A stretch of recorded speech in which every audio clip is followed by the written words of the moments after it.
que Dieu veut toujours désaltérer nos âmes. Vous voyez, quand on boit et qu'on a soif, ça fait du bien au corps. Et Dieu veut désaltérer notre âme. Et cette fois-ci, eh bien, l'eau, quelle qu'elle soit, ou de quelque source qu'elle coule ici-bas, ne saurait le faire. C'est l'eau qui vient du ciel, l'eau du Saint-Esprit et l'eau de la parole de Dieu. Voilà ce dont nous avons besoin pour nos âmes. Que Dieu soit béni. Ce matin, nous avons vu dans nos calendriers qu'il y a une fête qui est annoncée. Je ne sais plus si elle est célébrée. C'est laquelle? Pentecôte. Oui, à la provençale, Pentecôte. Vous avez raison.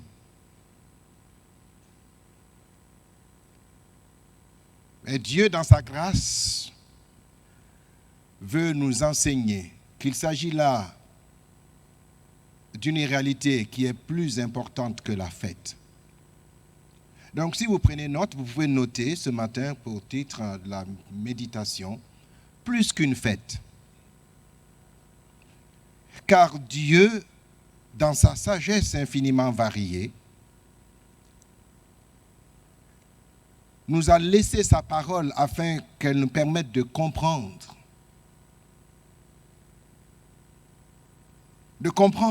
son plan merveilleux qu'il a conçu avant la fondation du monde et qu'il va accomplir parfaitement et à la lettre. Jésus-Christ est venu. C'est le moment le plus important du calendrier de Dieu. Dans ce qu'il va faire et dans ce qu'il va révéler de Dieu, de son règne. Et ce matin, je voudrais que vous et moi, nous puissions comprendre cela, car plus on comprend une réalité, mieux on pourra la vivre. Qu'est-ce que vous en pensez? Alors, nous allons nous arrêter sur la réalité de la Pentecôte.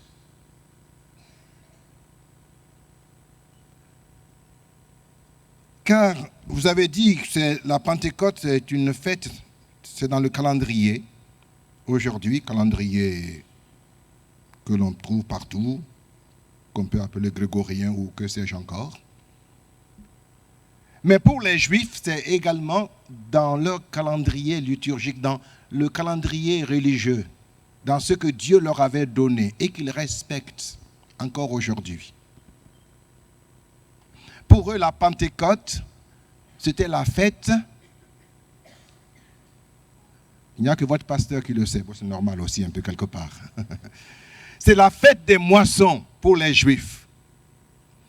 C'était la deuxième fête, car il y en avait 3 qui étaient obligatoires pour tout Juif. Tout Israélite devait monter d'où qu'il se trouve à Jérusalem pour participer à ces 3 fêtes religieuses. Donc la Pentecôte était la deuxième. La fête des moissons. Quand Dieu avait donné cela à Moïse, le peuple l'a respecté depuis ces temps et jusqu'à nos jours pour les religieux juifs. Et nous allons voir que Dieu, dans sa sagesse, avait dit cela et le peuple le vivait sans forcément comprendre qu'au-delà de la fête en reconnaissance de Dieu pour les belles et bonnes et abondantes récoltes que le peuple faisait, Dieu en réalité annonçait une réalité spirituelle que Jésus-Christ va venir nous révéler, nous dévoiler. Oui, c'est véritablement la fête de la moisson et même des moissons. Mais pas de blé ni d'orge, mais des moissons d'âme. Alléluia. C'est pourquoi Dieu va faire coïncider cela avec ce que nous allons méditer maintenant.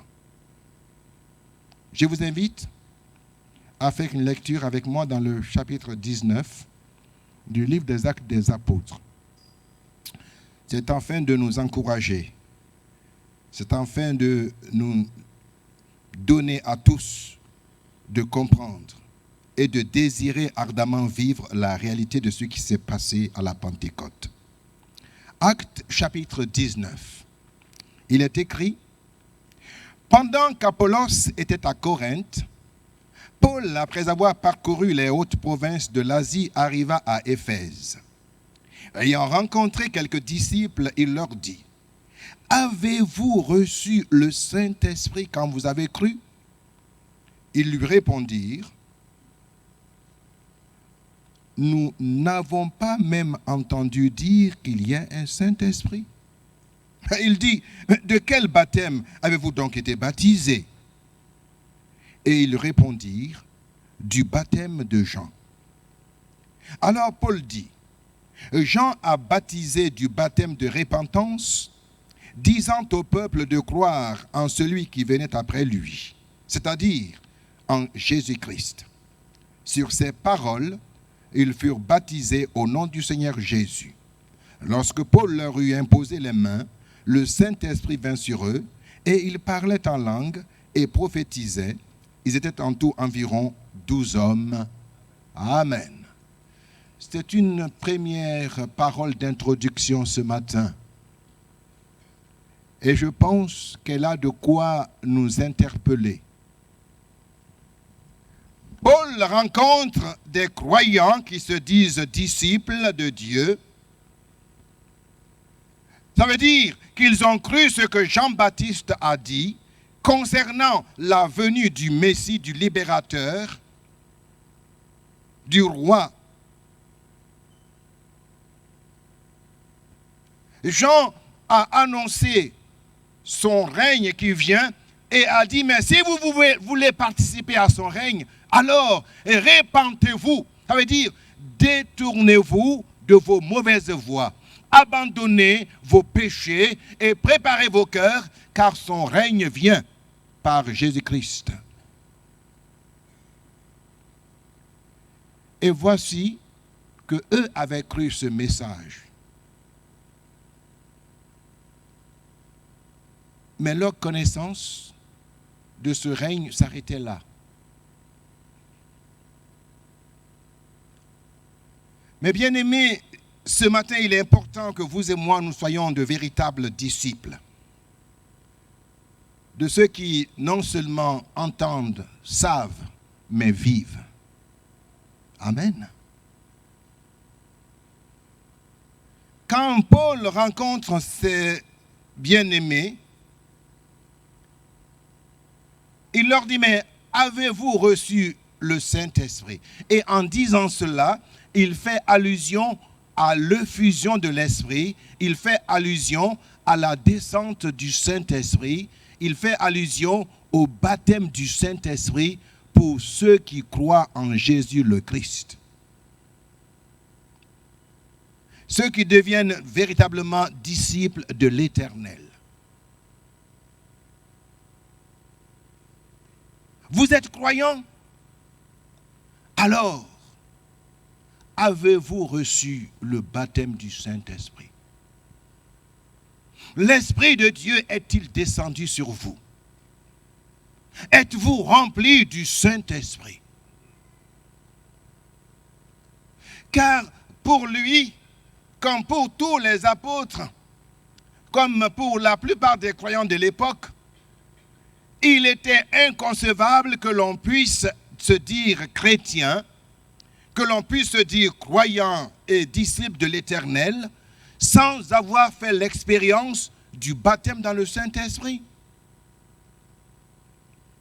Ils avaient compris que si on est disciple de Jésus-Christ, donc si on se dit chrétien, on se doit d'être baptisé, rempli du Saint-Esprit. Ou encore, je peux dire ça autrement, c'est dommage que quelqu'un se dise disciple de Jésus-Christ et n'ait pas part à l'expérience du baptême dans le Saint-Esprit. Car ça peut exister. Et il y a plusieurs raisons à cela. Je ne pourrais pas toutes les évoquer. Certaines sont personnelles. Mais une des premières, c'est l'ignorance, c'est le manque de connaissance, c'est le défaut d'enseignement.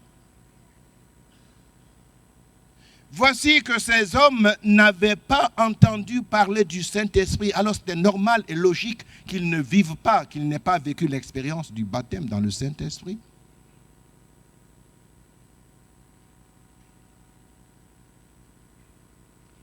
Si on est véritablement disciple de Jésus-Christ, l'apôtre nous dit, le baptême dans l'eau qui est la confirmation de notre véritable conversion, parce qu'on ne peut pas se convertir et dire, moi je ne me fais pas baptiser, je crois ça me suffit.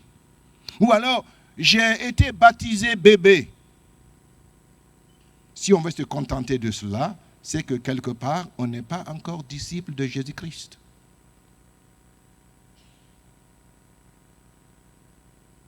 Parce que Jésus le Christ, dont on se réclame et dont on porte le nom quand on se dit chrétien, il a dit, allez parmi toutes les nations et faites des disciples en les baptisant au nom du Père, du Fils et du Saint-Esprit et enseignez-leur à observer tout ce que je vous ai prescrit.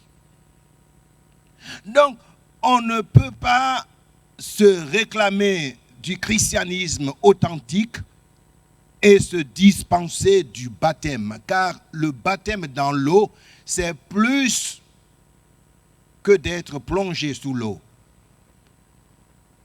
Le baptême dans le Saint-Esprit, eh bien, est la manifestation publique de notre union au Christ Jésus, mais également, eh bien, de notre mort à la vie ancienne, à la vie de péché. Le symbole de notre résurrection avec Christ et le symbole de notre union avec lui pour l'éternité glorieuse. Que le nom du Seigneur soit béni. Alléluia. Et quand quelqu'un fait cette expérience, l'apôtre dit logiquement et normalement, la personne doit savoir qu'après ce baptême dans l'eau, il y a un autre baptême, c'est le baptême dans le Saint-Esprit. Alléluia. Il le dit parce que lui-même l'a expérimenté. Quand Jésus a envoyé Ananias vers lui, alors qu'il était allé à Damas pour persécuter les chrétiens, les disciples de Jésus, Jésus l'arrête dans sa folie, se révèle à lui, et alors, désormais, il plie, il fléchit le genou, et comme il dira lui-même, il ne va pas résister à cette vision glorieuse du Christ ressuscité. Il dit désormais, oui, que veux-tu que je fasse? Je suis désormais ton disciple, je suis ton serviteur, je ferai tout ce que tu me diras. Et donc, Ananias, quand il vient, il dit à Saul de Tarse, tel était son nom, avant de s'appeler Paul. Le Seigneur Jésus qui s'est révélé à toi, qui s'est montré à toi, qui t'est apparu sur le chemin d'où tu venais, m'a envoyé vers toi afin que tu recouvres la vue, car il avait été aveuglé suite à l'éblouissante puissance de la révélation de Jésus.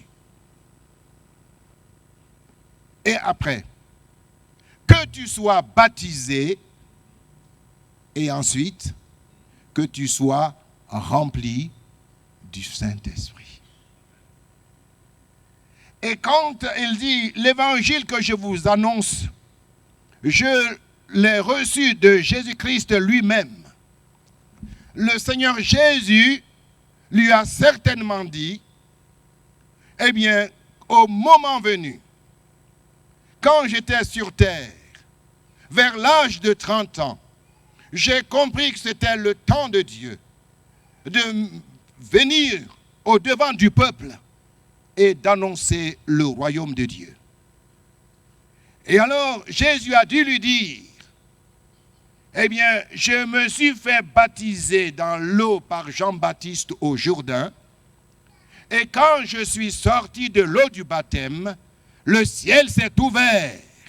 Et l'Esprit de Dieu est descendu sur moi, sur la forme corporelle d'une colombe. Et alors, j'ai été rempli. L'Esprit de Dieu m'a conduit dans le désert, où je suis resté en communion avec le Père pendant 40 jours et 40 nuits. Et au terme de cela, le tentateur est venu vers moi. Il a essayé de me séduire, de me détourner de ma mission. Mais je lui ai résisté avec la parole de Dieu, avec la puissance du Saint-Esprit. Et quand je suis rentré, alors j'ai compris que ce que l'Écriture annonçait concernant le Messie était maintenant accompli. Alléluia. Voyez-vous, bien-aimés, ceci pour que vous et moi nous puissions comprendre que l'expérience du baptême du Saint-Esprit n'est pas réservée à quelques-uns, à ceux que certains méprisent en disant c'est parce qu'ils sont faibles, ils ont besoin du Saint-Esprit, sinon nous, on a la connaissance, on a la grosse tête bien remplie, on n'a pas besoin du Saint-Esprit. Nous savons que nous avons tous besoin du baptême du Saint-Esprit. À ces quelques raisons maintenant, je vais ajouter une autre. Dans le livre des Actes des Apôtres, au premier chapitre, dès le premier verset, Théophile, j'ai parlé dans mon premier livre, écoutez bien, de tout ce que Jésus a commencé de faire et d'enseigner dès le commencement, jusqu'au jour où il fut enlevé au ciel, après avoir donné ses ordres par le Saint-Esprit aux apôtres qu'il avait choisis. Après qu'il eut souffert, il leur apparut vivant et leur en donna plusieurs preuves, se montrant à eux pendant 40 jours et parlant des choses qui concernent le royaume de Dieu. Comme il se trouvait avec eux, il leur recommanda de ne pas s'éloigner de Jérusalem, mais d'attendre ce que le Père avait promis. Ce que je vous ai annoncé, leur dit-il, car Jean a baptisé d'eau, mais vous, dans peu de jours, vous serez baptisés du Saint-Esprit. Alors les apôtres réunis lui demandèrent, « Seigneur, est-ce en ce temps que tu rétabliras le royaume d'Israël ?» Il leur répondit, « Ce n'est pas à vous de connaître les temps ou les moments que le Père a fixés de sa propre autorité. » Verset 8. « Mais vous recevrez une puissance, le Saint-Esprit survenant sur vous, et vous serez mes témoins à Jérusalem, dans toute la Judée, dans la Samarie et jusqu'aux extrémités de la terre. » Et nous disons Amen. Bien-aimés, voici une révélation claire concernant l'expérience du baptême dans le Saint-Esprit. Dieu veut que chaque disciple de Jésus-Christ comprenne qu'autant nous avons été concernés par le baptême dans l'eau, nous sommes maintenant concernés par le baptême dans le Saint-Esprit. Car Jésus le Christ, après avoir commencé l'œuvre pour laquelle Dieu l'a envoyé, il va la couronner sur la croix à Golgotha. Lorsqu'il va s'écrier, « Voici, tout est accompli. » Mais comprenez, mes amis, mes bien-aimés, que cela était la première phase de sa mission. Première phase pleinement et parfaitement accomplie. Car il était venu, avait-il déclaré, plus que d'annoncer le royaume de Dieu, plus que de multiplier le pain, plus que de faire des prodiges, des miracles extraordinaires jusqu'à ressusciter des morts, Jésus était venu pour donner sa vie en rançon pour chacun d'entre nous. Alléluia. Jésus était venu pour verser son sang. le sang de notre rachat, le sang de l'alliance éternelle, le sang qui désormais fait qu'il n'y a plus aucune condamnation sur tous ceux qui croient en son nom. Alléluia. Jésus dit, voici, tout est accompli. Dans la mission pour laquelle le Père l'a envoyé, eh bien, c'était de racheter l'humanité en prenant la condamnation de l'humanité sur lui. Lui qui est juste et sans péché est devenu péché parce que nos péchés, vos péchés, mes péchés sont tous venus sur lui. Et là, Dieu a pu condamner. Et Dieu a pu également vaincre le péché par la mort de Christ Jésus, qui a triomphé de tous nos ennemis. À lui soit la gloire pour l'éternité. Mission accomplie, car voici la preuve certaine. Le troisième matin, il sort vainqueur du tombeau. Alléluia. Et il vient se montrer à ses disciples. Pendant 40 jours, il leur donne la preuve certaine que oui, la mission a été agréée par celui qui l'avait envoyé. Alléluia. Oui, le plan de Dieu concernant le rachat de l'humanité est maintenant paraphé. Que Dieu soit béni. Et Jésus avait commencé cette œuvre extraordinaire. Et il avait annoncé une autre étape. Il avait dit, le jour où il demande à ses disciples, mais qui dit-on que je suis, moi, le Fils de l'homme? Quand le Saint-Esprit, Dieu le Père, donne la révélation à Simon-Pierre, que véritablement ce prophète méprisé par les chefs religieux, car il l'appelle le Nazaréen, il était le Fils du Dieu très haut. Alléluia. Et il était le Christ. Ça veut dire l'envoyé de Dieu pour accomplir le dessein de Dieu.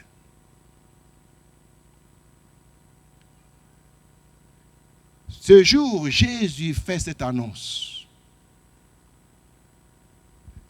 Sur cette parole que le Père t'a donnée, Simon, et que tu as confessée, je bâtirai mon Église. Voilà, mes amis, la deuxième phase de sa mission. Accomplir le salut de l'humanité et ensuite bâtir son Église. Et voilà pourquoi il dit à ses disciples, maintenant que vous avez cru en moi, maintenant que vous avez la preuve que je suis ressuscité, maintenant que vous êtes plein d'assurance concernant tout ce que je vous ai dit, attendez. Car dans peu de jours, vous allez recevoir une puissance survenant sur vous. C'est alors que vous, à votre tour, vous allez entrer sur le terrain et sur le champ, que vous allez accomplir l'œuvre pour laquelle je vous ai appelé à moi. Vous allez devenir mes témoins. Vous allez être ces hommes et ces femmes au travers desquels je vais bâtir mon Église. Alléluia. Donc, mes amis, le baptême du Saint-Esprit est donné aux croyants, aux disciples de Jésus-Christ, afin de le remplir de la puissance de Dieu, afin de le remplir du Saint-Esprit, pour que par cette capacité surnaturelle, nous soyons rendus capables de témoigner efficacement de la mort, de la résurrection de Christ. Que son nom soit béni. Alléluia. C'est pourquoi, mes bien-aimés, comprenez, si vous avez répondu à l'appel du Seigneur et vous êtes fait baptiser, comprenez que ce n'est pas seulement pour vous réjouir le dimanche matin, célébrer le Seigneur, même des fois en dansant, parce que vous savez, dans certains endroits, on aime beaucoup cela. On loue le Seigneur en dansant, ça c'est mieux encore. Bon, enfin, bref, je ferme la parenthèse. Mais ce matin, Dieu veut vous dire que c'est bien plus que cela, mes amis. Ce n'est pas seulement pour venir chanter les louanges du Seigneur, mais Dieu veut que vous compreniez qu'il y a désormais une mission qui vous incombe.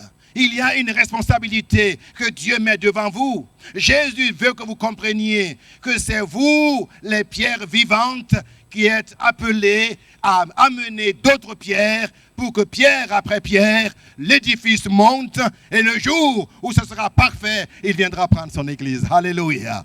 Alors, est-ce que vous avez hâte du retour de Jésus? Vraiment, vous êtes sincère? Un jeune disait, mais non, attends, quand même après mon mariage. Mais attends, c'est bien ton mariage, mais c'est encore mieux le mariage qui aura lieu dans le ciel. Alléluia.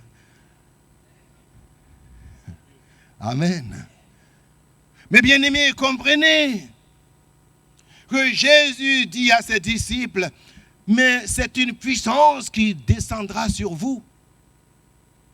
Et cette puissance, elle descend sur vous afin de faire de vous mes témoins jusqu'aux extrémités de la terre. Le baptême du Saint-Esprit, c'est donc l'expérience qui vient mettre dans la vie du disciple de Jésus la réalité de la puissance divine par laquelle Dieu accomplit tous ses desseins. Il l'a fait par Jésus-Christ et maintenant il la poursuit au travers de l'Église de Jésus-Christ. Voilà pourquoi si tu fais partie de l'Église de Jésus-Christ, si tu es membre de cette Église qu'il appelle son corps, eh bien Dieu veut que tu comprennes que chaque membre est utile pour former le corps. Chaque membre a sa place dans le corps. Et chaque membre, de la tête à la plante du pied, chaque membre doit être rempli du Saint-Esprit. Voilà pourquoi, désormais, bien-aimés,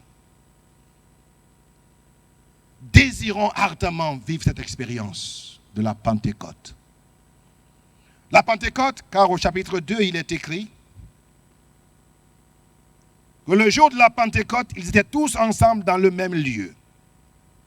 Tout à coup, il vint du ciel un bruit comme celui d'un vent impétueux et il remplit toute la maison où ils étaient assis. Des langues semblables à des langues de feu leur apparurent, séparées les unes des autres, se posèrent sur chacun d'eux. Et ils furent tous remplis du Saint-Esprit et se mirent à parler en d'autres langues selon que l'Esprit leur donnait de s'exprimer. Et nous disons gloire à Dieu. Amen à sa parole. Voilà l'expérience. Oh, les manifestations ne sont pas toujours identiques. Quand vous lisez les chapitres suivants, vous apercevrez que plusieurs fois, il y aura l'effusion de l'Esprit de Dieu.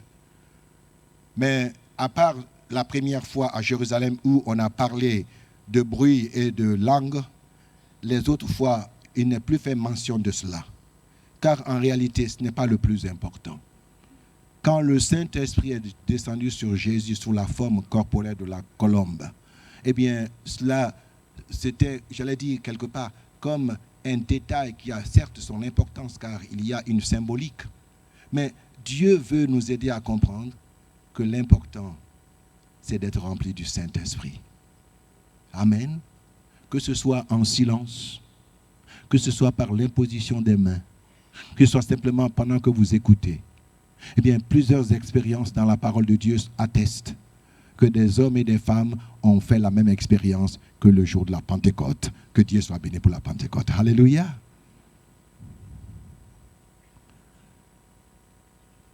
Ce matin, maintenant que vous et moi, nous avons compris pourquoi c'est important, la Bible nous a expliqué comment cela se passe. C'est que quand l'Esprit de Dieu descend sur un homme ou sur une femme, sur un jeune homme, sur une jeune fille, alors l'Esprit lui donne de s'exprimer dans des langues qu'il n'a pas apprises. Et il parle en langue et il prophétise. Et béni soit Dieu pour cette expérience qui enrichit encore nos églises et qui amène beaucoup à se tourner vers le Dieu vivant et vrai et à confesser que Jésus-Christ seul est Seigneur, à la gloire de Dieu le Père. Mais bien aimé, la Pentecôte, ça ne doit pas seulement être regardé comme une date ou une date dans un calendrier. Et il ne faut pas que la Pentecôte devienne pour vous et moi un fait historique du passé. Non, Dieu veut que nous comprenions que la Pentecôte, c'est encore aujourd'hui et demain. Et tant que l'on pourra dire sur terre aujourd'hui, vous et moi, nous avons besoin de la Pentecôte, de vivre l'expérience de la Pentecôte. C'est comme cela que les chrétiens l'appellent désormais, mais en réalité, on aurait pu dire au-delà de la fête, c'est l'expérience du baptême dans le Saint-Esprit.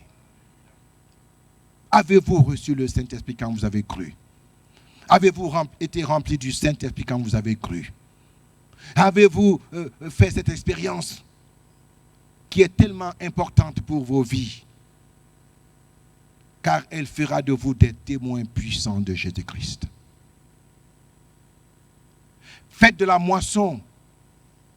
Quand il y a eu la Pentecôte, l'Esprit de Dieu est descendu. Lisez la suite dans le chapitre 2, vous verrez que ce jour, des 120 qu'ils étaient dans la chambre haute, tous ont été remplis. Alléluia. Amen. Tous ont reçu l'Esprit de Dieu. Et tous se sont mis à parler dans des langues qu'ils n'avaient pas apprises auparavant. Et Dieu, dans sa sagesse infiniment variée, a permis qu'ils parlent les langues de tous ces peuples qui étaient montés, j'allais dire, de tous ces juifs qui séjournaient parmi les nations et qui parlaient leur langue, eh bien, d'entendre dans leur langue maternelle des merveilles de Dieu que ses disciples disaient. Alléluia, sans se rendre compte de ce qu'ils disaient. Ah, pour certains qui ne comprennent pas, quand ils parlent du Saint-Esprit, ils appellent ça la glossolalie. Et c'est avec mépris qu'ils disent, ben oui, c'était bababababababababa. Ils se moquent de nous en disant que bien nous ne faisons que répéter des mêmes syllabes. Mais ils n'ont rien compris à la puissance de l'Esprit de Dieu. Alléluia. Pour toi, tandis que toi tu dis que c'est babababababa, quelqu'un qui était là, il dit, waouh. Mais il a entendu dans ma langue des merveilles concernant le Dieu créateur, le Tout-Puissant. Moi, je pensais que celui qui était là et qui écoutait disait, mais il répète les mêmes syllabes. Mais non, à ton oreille, ça semble être les mêmes syllabes. Mais c'est une langue qui est parlée par des peuples que toi, tu ne connais pas. Et que quand eux, ils entendent, ils disent, mais c'est merveilleux. Alléluia. Dieu parle dans ma langue. Alléluia. Oh, bien-aimés, comprenons que nous avons besoin de vivre l'expérience. Parce que nous avons dit que c'est la fête des moissons. Quand les 120 ont parlé, que cela a attiré la foule. La Bible dit, voici, certains vont se moquer. On se dit, mais qu'est-ce que c'est que ça encore? Ils sont remplis de vin doux. Et alors, Pierre, qui auparavant était le peureux, qui s'était caché à cause de la crainte des Juifs, Pierre qui était tout penaud, quand devant la menace, voyant les mains de son maître liées derrière le dos et voyant la brutalité avec laquelle ils l'ont traîné, Pierre a dit non, je ne le connais pas, je ne fais pas partie de ses disciples, je ne suis pas avec lui. Il a dit, mais tiens, ta langue d'ailleurs te trahit. Ton accent, c'est un accent qui te trahit. Tu n'es pas marseillais, mais quand tu parles, on sait. Ça s'entend.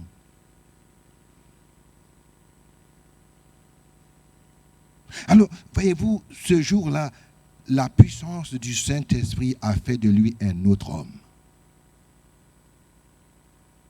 Il est maintenant le témoin puissant, le témoin rempli de la puissance dont a parlé Jésus, qui n'a plus peur des hommes, qui n'a plus peur de ses faiblesses, qui n'a plus peur de ses limites. Il est maintenant ce témoin qui a vu Jésus-Christ ressuscité, qui a reçu la promesse que le Père avait faite, qui maintenant sait de quoi il s'agit. Quand il se met à parler dans des langues inconnues, eh bien lui s'avance devant le peuple et il prêche le Christ Jésus. Alléluia. Les résultats, vous le croyez ou pas? La Bible nous dit, et ce jour-là, le nombre des disciples s'augmenta d'environ 3000 âmes. Alléluia. 3000 âmes en une prédication. Bien sûr, parce qu'il y avait la foule. C'est normal. Parce que des fois aussi, il y a la bagarre des chiffres. Non, ne regardez pas cela. Mais comprenez ce que la puissance de Dieu fait. C'est que Jésus avait dit le jour où il les avait appelés, ne craignez point, car désormais je vous ferai des pêcheurs d'hommes. En disant cela, il annonçait la moisson. Quand en Samarie, il dira, la moisson a blanchi, elle est prête.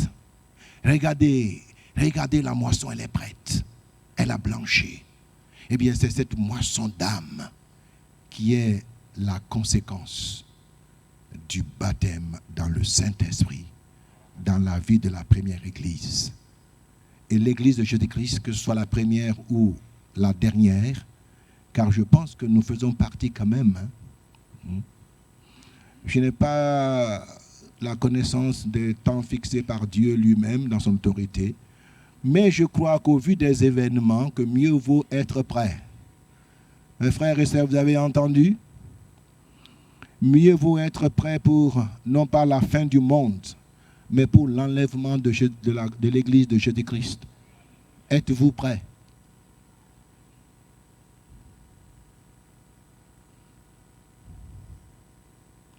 Si vous êtes prêts, alors Jésus dit restez vigilants, veillez à rester toujours prêt.